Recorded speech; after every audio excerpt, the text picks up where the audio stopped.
A billionaire pretended to be a janitor in his own hotel, fires all staff and manager after this. Henry Voss adjusted the knot on his silk tie, his reflection staring back from the floor-to-ceiling window of his penthouse office. Below, the sprawling panorama of New York City pulsed with life, a testament to the ambition and energy that had fueled his own rise. The Voss Grand Hotel Tower, the flagship jewel in his global crown of luxury accommodations, stood prominently among the skyscrapers, its gleaming facade usually a source of immense pride. Today, however, it felt different. A shadow of unease lingered. Henry wasn't just a businessman. He was a hotelier down to his bones. He hadn't inherited his fortune. He'd built it, starting with a single, struggling motel in upstate New York decades ago.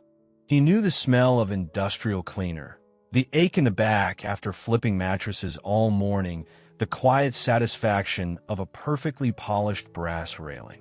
He believed that true luxury wasn't just in the thread count of the sheets or the vintage of the champagne, but in the genuine warmth and attentiveness of the staff.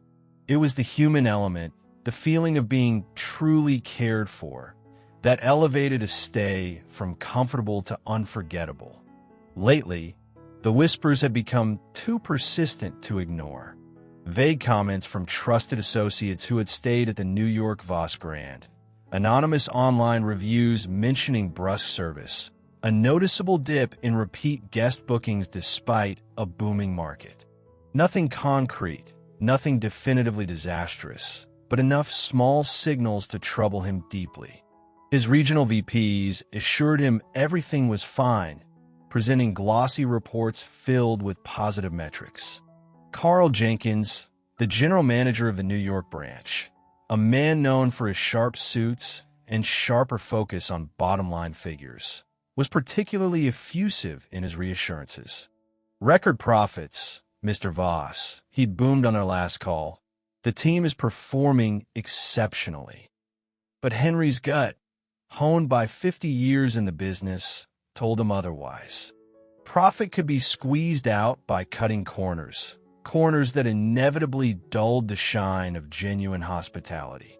He remembered promoting Carl 5 years ago, impressed by his financial acumen, but perhaps overlooking a certain lack of warmth. Had Carl's relentless drive for numbers eroded the very soul of the hotel? The idea started as a fleeting thought, almost a joke. What if he could see it for himself?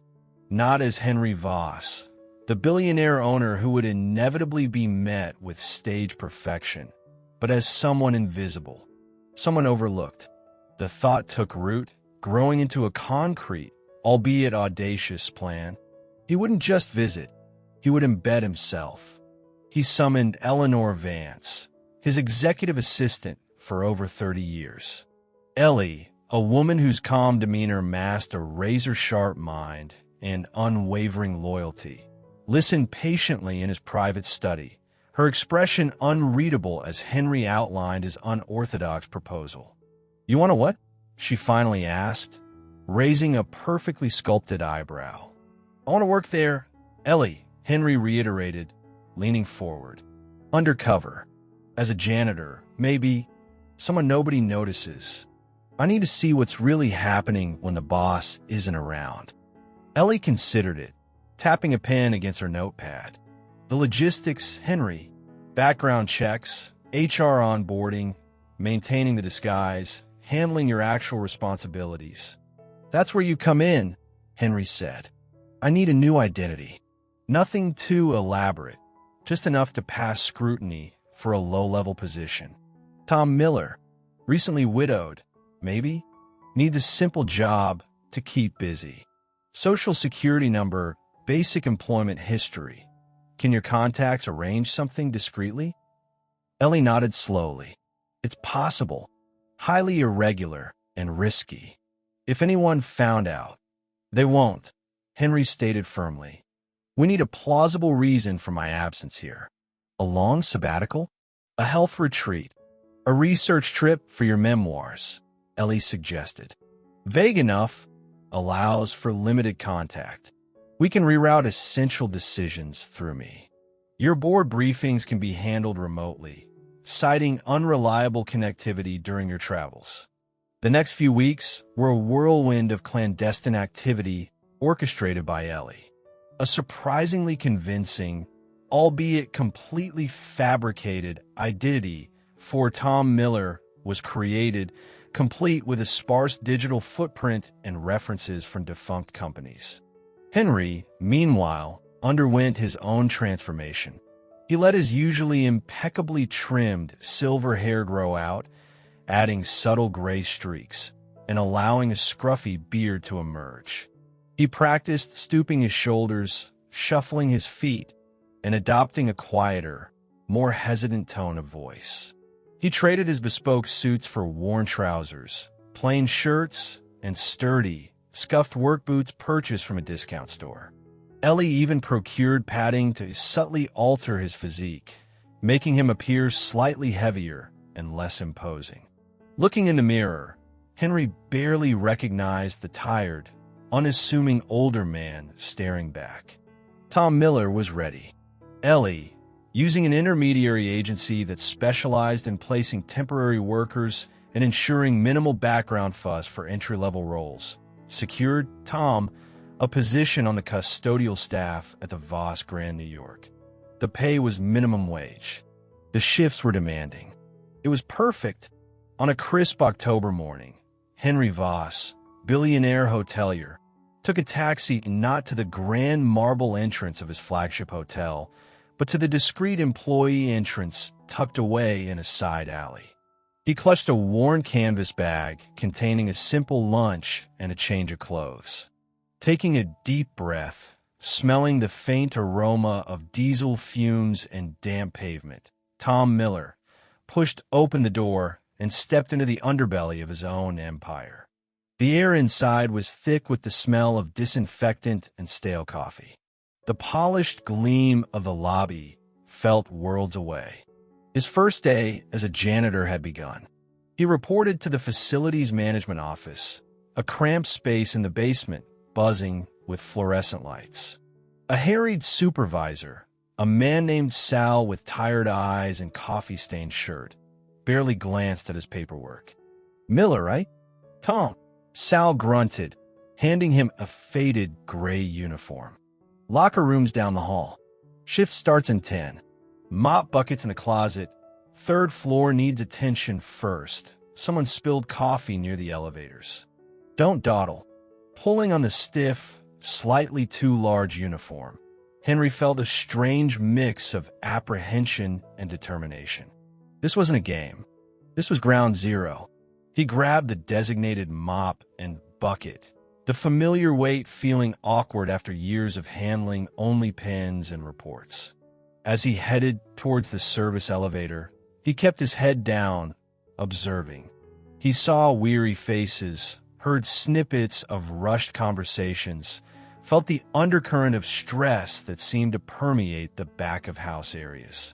This was a different world from the serene luxury presented to the guests, and he was finally seeing it from the inside. The sabbatical had begun. The first few days were a blur of physical exertion and sensory overload for Henry, now fully immersed in his role as Tom Miller. The work was harder than he'd anticipated, or perhaps just harder than he remembered from his youth. Mopping endless corridors, scrubbing toilets in guest bathrooms, vacated ones, thankfully per standard procedure, emptying overflowing trash bins, polishing brass fixtures until his shoulders ached. It was relentless. His body, accustomed to tailored suits and ergonomic office chairs, protested nightly with unfamiliar aches and pains. He learned to navigate the labyrinthine service hallways, the rumbling freight elevators, the steamy heat of the laundry room, and the clatter of the main kitchen during peak hours. More importantly, he learned to be invisible. Staff bustled past him, preoccupied with their own tasks, barely registering the quiet old man with a broom or mop. Guests, when he encountered them in hallways or lobbies, looked through him as if he were part of the furniture. This anonymity was exactly what he needed. It allowed him to listen and observe without filter. He started on the third floor, cleaning up the spilled coffee Sal had mentioned. As he worked, he saw a young bellhop slump against the wall, scrolling through his phone while a luggage cart sat unattended. A few minutes later, a guest emerged from the elevator, looking around expectantly. The bellhop hastily pocketed his phone, offering a belated, unenthusiastic, "Need help with your bags, sir?" The guest, already annoyed, waved him off curtly. It was a small interaction, but Henry noted the lack of proactive service, the air of indifference. Down in the main kitchen, assigned to sweep the floors during a lull, he witnessed firsthand the waste he'd vaguely heard rumors about. Trays of untouched pastries from the breakfast buffet, pans of perfectly good roasted vegetables, loaves of artisanal bread, all scraped unceremoniously into massive garbage bins destined for the compactor. He remembered the strict zero-waste policy he'd championed years ago, emphasizing donation partnerships with local shelters. He quietly asked one of the younger kitchen hands, a kid named Leo, why they weren't donating the food. Leo shrugged, barely pausing his work. "Chef Du Bois says it's too much hassle. Paperwork, storage, scheduling pickups. Easier to toss it. Besides," he added in a lower voice, "Carl, Mr. Jenkins, is always on him about food costs. Guess this looks better on paper, somehow, than logging donations." Henry felt a knot tighten in his stomach. Efficiency trumping ethics, and potentially masking poor inventory management. His assigned duties rotated him through different areas. One afternoon, while polishing brass railings in the grand lobby, he had a clear view of the reception desk. A family arrived, looking flustered. Their flight had been delayed, making them hours late for their check-in. The receptionist, a woman named Brenda, with sharp features and an even sharper tone, didn't offer a smile or a word of understanding. "Your reservation was for 3 p.m., she stated flatly, tapping aggressively on her keyboard. "Because you're arriving after 6 p.m., the standard late arrival policy applies. We had to release the specific room type you booked. We only have a standard king available now, not the double queen suite you reserved. But our flight was delayed. It wasn't our fault," the father protested, gesturing towards his tired wife and 2 young children. "We called the airline. We tried calling the hotel." "Policy is policy," Brenda snapped, her voice devoid of empathy. "The standard king is available, or you can try finding accommodation elsewhere. We are very busy tonight." Henry watched the father's face fall, the mother trying to comfort her visibly upset children. He saw them eventually, reluctantly, accept the smaller room. Their first impression of the Voss Grand undoubtedly soured. Henry, leaning on his broom nearby, felt a surge of anger. This wasn't policy. This was cruelty disguised as procedure. A skilled receptionist could have handled that with grace, perhaps found an alternative, offered an upgrade if available, or at least expressed sympathy. It was during his second week, while cleaning the executive office corridor, that he had his first direct, unpleasant encounter with Carl Jenkins. Henry was carefully buffing the floor near the GM's office when Jenkins burst out, mid-shout, into his phone. He nearly tripped over Henry's caution sign. "Watch where you're putting that, old man," Jenkins snarled, not even breaking stride, his face flushed with anger from his phone call. He gestured dismissively. "And this floor needs a proper shine, not just a wipe down. Try earning your paycheck." He disappeared down the hallway, leaving Henry standing there, the insult echoing in the quiet corridor. It wasn't the disrespect to himself that stung. He was prepared for that as Tom. It was the casual arrogance, the entitled assumption that treating people poorly was his prerogative. Amidst the growing catalog of disappointments, however, there were glimmers of hope, mostly centered around one individual, Maria Ramirez. Henry remembered her name vaguely. Years ago, during a less formal visit, she had been pointed out as a model employee in housekeeping, diligent, meticulous, always with a quiet smile. Now, she looked worn down, older than her years, but that same diligence was still evident. He first encountered her properly when his duties took him to the housekeeping supply closets. Maria was organizing linens, her movements precise and efficient despite the obvious weariness in her posture. She offered him a small, tired smile as he entered. "Morning, Tom," she said softly. Her voice was gentle, a stark contrast to the harsh tones he'd heard elsewhere. "Morning, Maria," Henry replied, keeping his Tom voice steady. "Busy day," she sighed, folding a crisp white sheet. "Always. Short-staffed again today. 2 call-outs." She didn't complain further, just got back to work. Over the next few days, Henry observed her consistently. He saw her quietly coaching a new trainee, showing her the correct way to make hospital corners. He saw her take extra minutes to help an elderly guest struggling with luggage, even though it wasn't strictly her job. He overheard her gently but firmly reporting a faulty air conditioner in a room to maintenance, ensuring it was logged correctly, while another housekeeper might have just ignored it. He also saw the toll the job, and likely the management environment, was taking. He noticed her rubbing her temples during breaks, saw the slight tremble in her hands as she refilled her cart near the end of a long shift. He learned through overheard break-room chatter that she was a single mother, working double shifts whenever possible to make ends meet, raising a young daughter on her own. She rarely took days off, and the rumor was that her requests for even minor scheduling adjustments were consistently denied by her direct supervisor, who answered to Carl Jenkins. One rainy afternoon, Henry found Maria in the employee break room, sitting alone, stirring a cup of tea with a faraway look in her eyes. He sat down a few tables away, pretending to read a discarded newspaper. "Everything all right, Maria?" he ventured gently after a few moments of silence.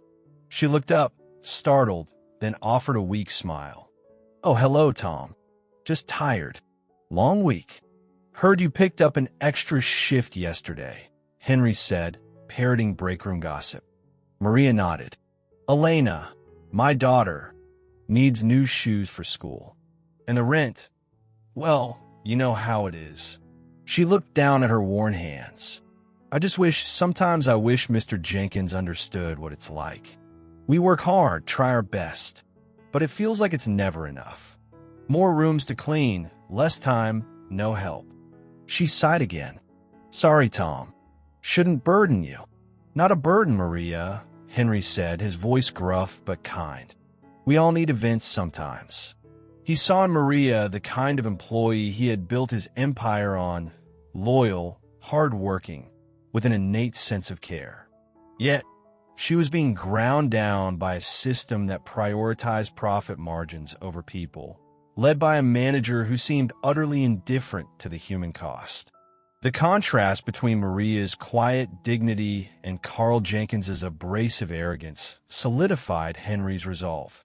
Something was deeply wrong at the New York Vos Grand, and the problem went all the way to the top, or at least to Carl Jenkins's office. His investigation was far from over, but the picture was becoming painfully clear. The simmering discontent Henry felt reached boiling point during his 3rd week undercover. It was a particularly chaotic Friday evening. A large convention group had checked in, overwhelming the already strained staff. The lobby buzzed with noise and activity, and tensions were running high.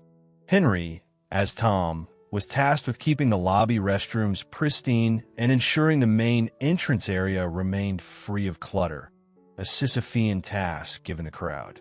He was polishing the brass door handles near the main entrance when he saw her. A small girl, no older than 8, with large, frightened brown eyes and tangled dark hair peeking out from under a worn-wool hat. She hovered nervously near the edge of the opulent lobby, clutching a small, hand-drawn picture. She looked utterly out of place amidst the designer luggage and expensive suits.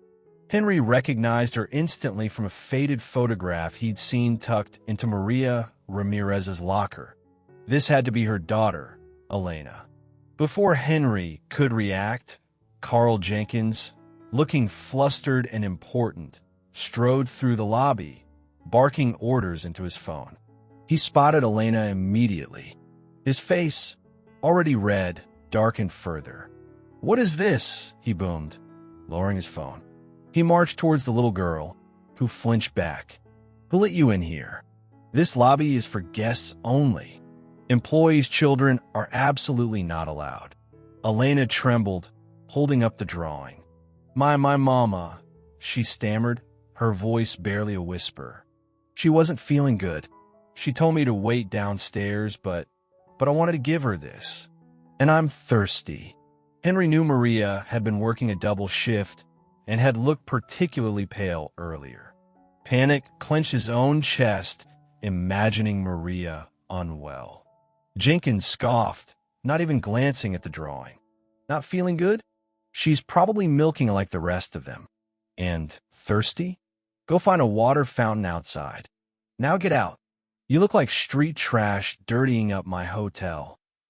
He made a move as if to grab her arm. That was it. The carefully constructed facade of old Tom Miller cracked. Years of cultivated composure vanished, replaced by a cold, protective fury Henry hadn't felt in years. He dropped his polishing cloth and stepped forward, placing himself between Jenkins and the terrified child. "Leave the girl alone, Mr. Jenkins," Henry said, his voice low and steady, shedding the hesitant tone of Tom. It held an unexpected weight that made Jenkins pause, surprised by the janitor's intervention. Jenkins turned, incredulous. "What did you say, Miller? Are you telling me what to do? You're one step away from being fired yourself, old man." "I said," Henry repeated, meeting Jenkins's glare without flinching, "leave her be. She's just thirsty and worried about her mother." He knelt beside Elena, ignoring Jenkins completely. "It's okay, sweetheart," he said gently, his voice softening. "What's your name?" "Elena," she whispered, tears welling in her eyes. "My mama, Maria, she worked so hard, but she got dizzy. She told me to wait in the employee lounge, but I heard her coughing." Henry's heart ached. Maria, dizzy and unwell, likely forcing herself to finish her shift because she couldn't afford not to, while her child waited, worried and alone.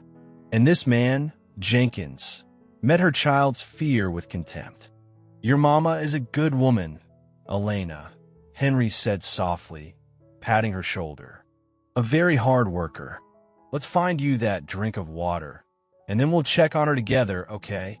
He gently guided Elena towards a discreet service station where staff could get water, deliberately turning his back on the sputtering Jenkins.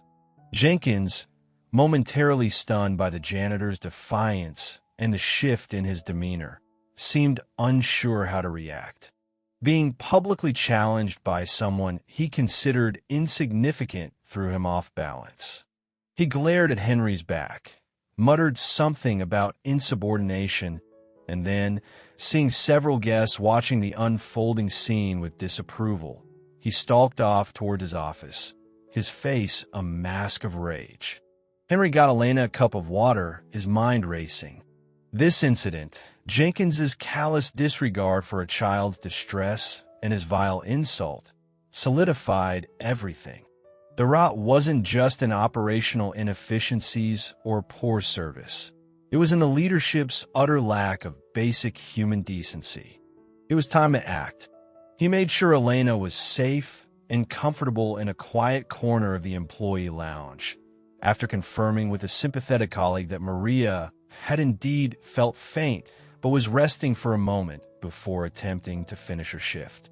Then, Henry made his way to a secluded service corridor and pulled out a burner phone he'd kept hidden, his only link to Ellie. "Ellie," he said, his voice tight with controlled anger. "It's time. Arrange a full staff meeting. Mandatory attendance. Main ballroom. Tomorrow morning, 9 a.m. sharp. And Carl Jenkins? Make sure he's front and center. Also, get our head of HR on the first flight to New York tonight. I want her here." Ellie, sensing the gravity in his tone, simply replied, "Consider it done, Henry. Are you all right?" "I am now," Henry said grimly. "Tomorrow, the real work begins." The next morning, an unusual buzz filled the air. A mandatory, all-hands meeting called with less than 12 hours' notice was unprecedented. Staff from all departments, housekeeping, front desk, kitchen, maintenance, bell service, management, gathered in the grand ballroom, murmuring and speculating.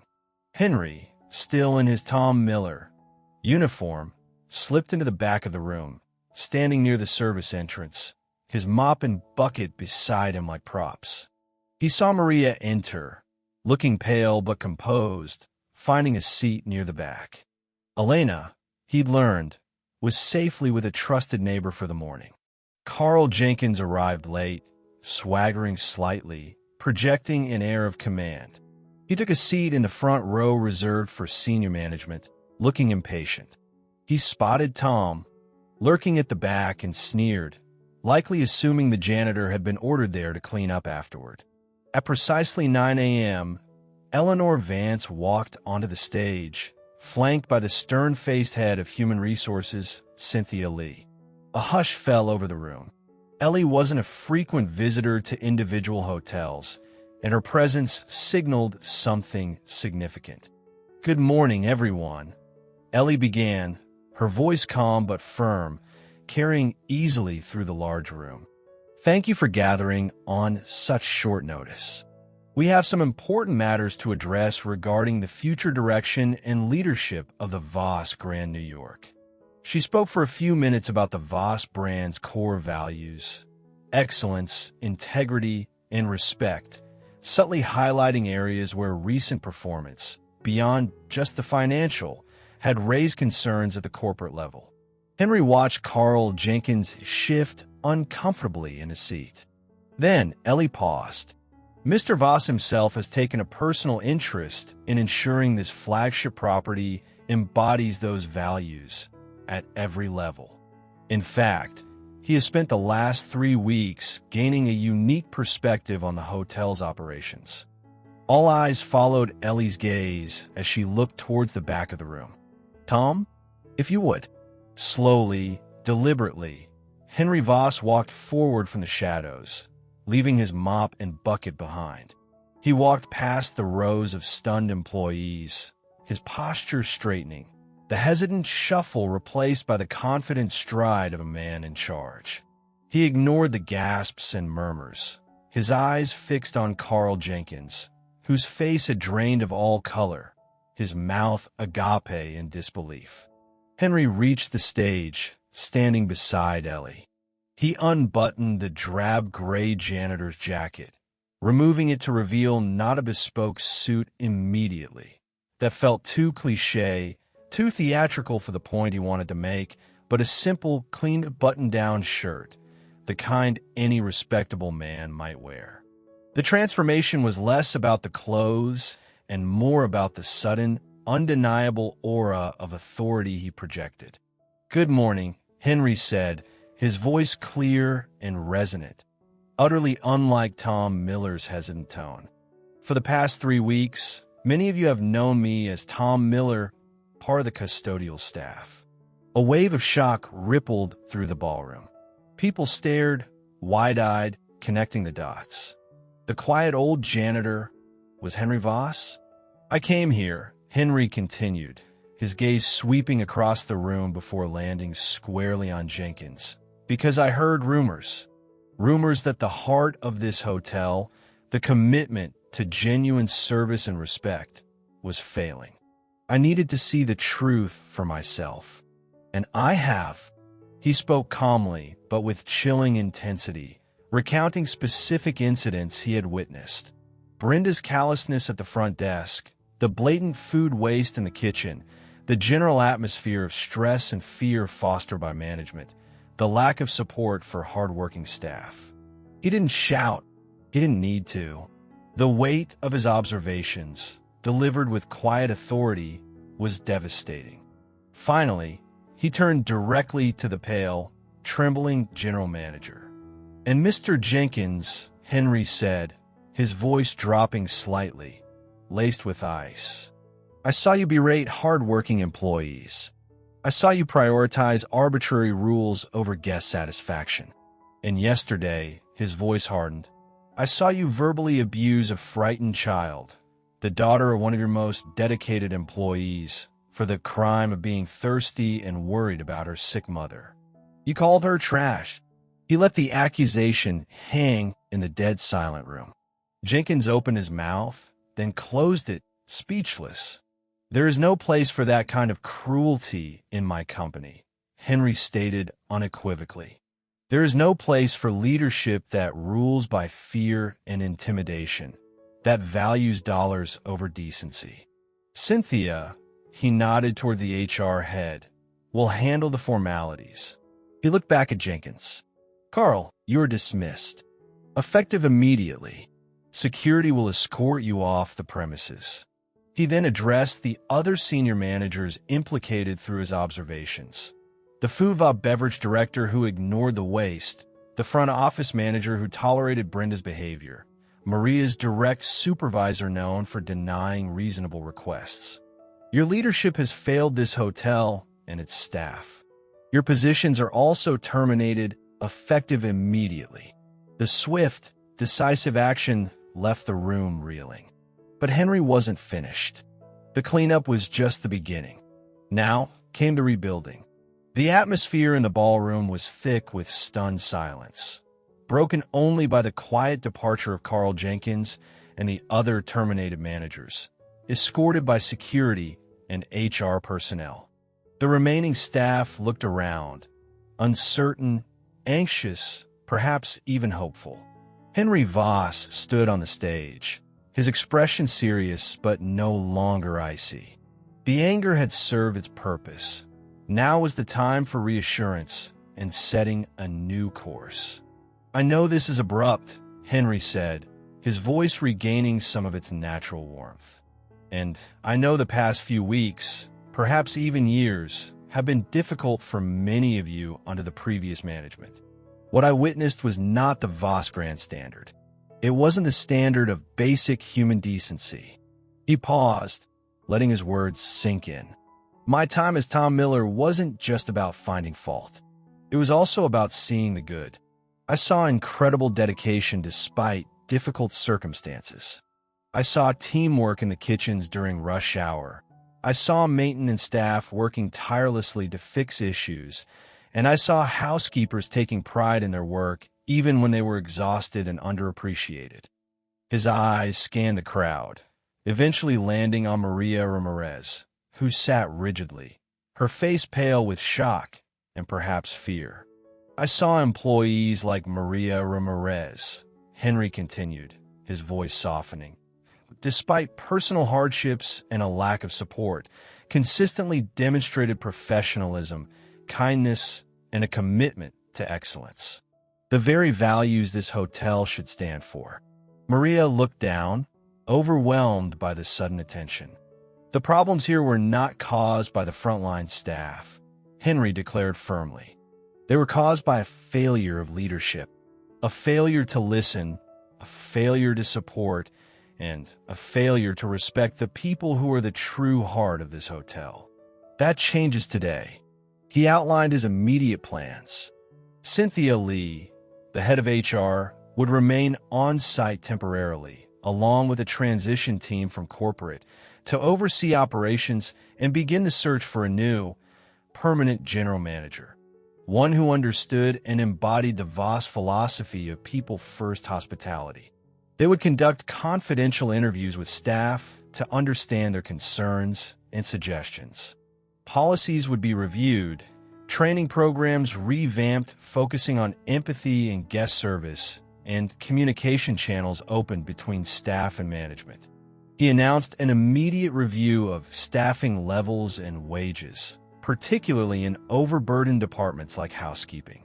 "We will invest in you," Henry promised. "We will provide the resources, the training, and the leadership you need to succeed and, more importantly, to feel valued." Then, he addressed Maria directly. "Maria Ramirez, would you please come up here?"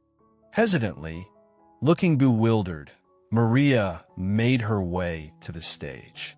She stood beside Henry, looking small and uncertain under the gaze of hundreds of her colleagues. "Maria," Henry said, turning to her with a gentle smile, "I remember you from years ago. You were pointed out to me as a model employee then, and everything I've seen these past weeks confirms that. You possess integrity, a strong work ethic, and genuine compassion, qualities that have been sorely lacking in the leadership here." He continued, "The position of general manager requires extensive experience and training, and we will find the right external candidate for that role eventually. However, effective immediately, I am promoting you to the position of executive housekeeper for the entire hotel. You know the department inside and out, you understand the challenges, and you have the respect of your peers. You will have the full support of corporate additional management training and the authority to implement necessary changes within housekeeping to ensure your team is treated fairly and has the resources they need." Maria stared at him, tears welling in her eyes. "Mr. Voss, I don't know what to say. Thank you. But are you sure? I'm just a housekeeper." "You are far more than just anything, Maria," Henry said firmly but kindly. "You are a leader waiting for the opportunity. You have earned this. Furthermore," he added, his smile widening, "I understand you have a bright young daughter named Elena, who deserves every chance in the world. The Voss Foundation will be providing a full college scholarship for her, effective immediately, to be used at the university of her choice when the time comes." A wave of gasps and applause broke out across the room. Maria openly wept now, tears of relief and gratitude streaming down her face. "Thank you, sir," she whispered, her voice choked with emotion. "Thank you." Henry gently patted her arm. "Thank you, Maria, for reminding me and showing everyone here what truly matters." He addressed the rest of the staff one last time. "This is a new beginning for the Voss Grand New York. It won't be easy, and change takes time. But I am committed to making this hotel not just the most profitable, but the best for our guests and for our employees. Work with Maria, work with the transition team, work with your new GM when they arrive. Let's rebuild the trust and pride that should define this place." In the weeks and months that followed, a tangible shift occurred at the hotel. Under Maria's leadership, the housekeeping department saw immediate improvements. Schedules became fairer, workloads more manageable, and supply issues were addressed. Maria, initially hesitant, quickly grew into her role, proving to be a natural leader, firm but fair, compassionate, and organized. She implemented a system for collecting and donating usable leftover amenities and linens, something she'd long wished for. The transition team and Cynthia Lee worked diligently, conducting interviews, streamlining processes, and eventually hiring a new general manager. A seasoned hotelier known for his focus on employee morale and guest experience, handpicked by Henry after a rigorous search.